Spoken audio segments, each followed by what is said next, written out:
even though I am called a princess, and even though the world looks at me with admiration. I must tell you a truth that is rarely spoken. I am not as happy as everyone thinks. People see the crown upon my head and imagine that it brings me endless joy. But what they do not see is the weight that crown carries. They see the palace walls shining with gold, and they think I live in a place without pain. But what they do not see are the nights of silence, the loneliness behind the windows, and the tears I cannot show. They believe that because I am surrounded by beauty, I must never feel broken. But beauty does not protect the heart from sorrow. I laugh when they expect me to laugh. I smile when they expect me to smile. And I play my role as though I were living in a storybook. But deep within me, I am just a woman searching for the same things every soul longs for: love, peace, and freedom. The world imagines that my life is a dream, yet at times it feels more like a cage. Even the softest silk cannot comfort me when my spirit feels empty. And even the loudest celebrations cannot silence the questions inside my mind.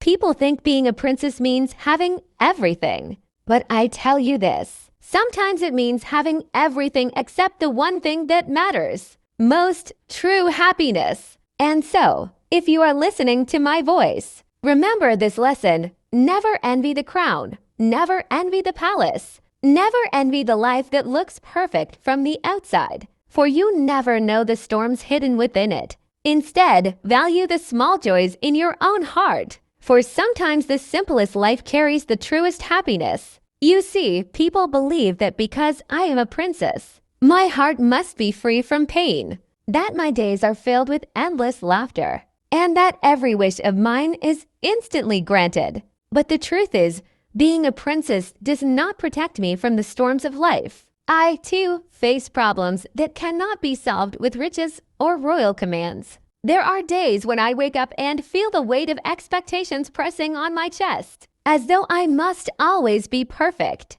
always graceful, always strong. But deep inside, I am still human.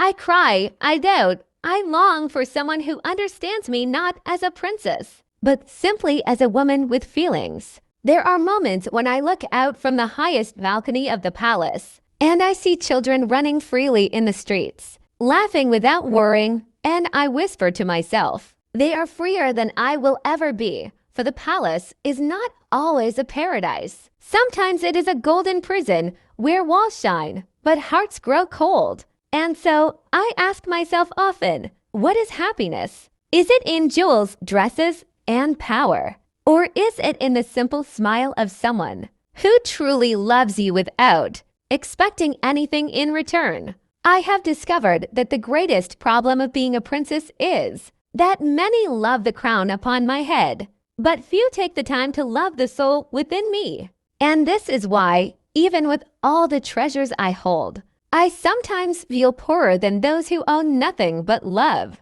Life has taught me that problems do not choose people by titles. They come to the rich and the poor, to the powerful and the powerless, to the queen and to the beggar. They remind us that we are all equal in suffering, and perhaps that is life's way of teaching humility. And yet, I am learning slowly, day by day, that my problems are not here to destroy me, but to show me what really matters. For beyond the crown, beyond the duties, beyond the palace walls, what my heart longs for is something all humans long for: peace of mind, sincerity, and love that does not fade with time.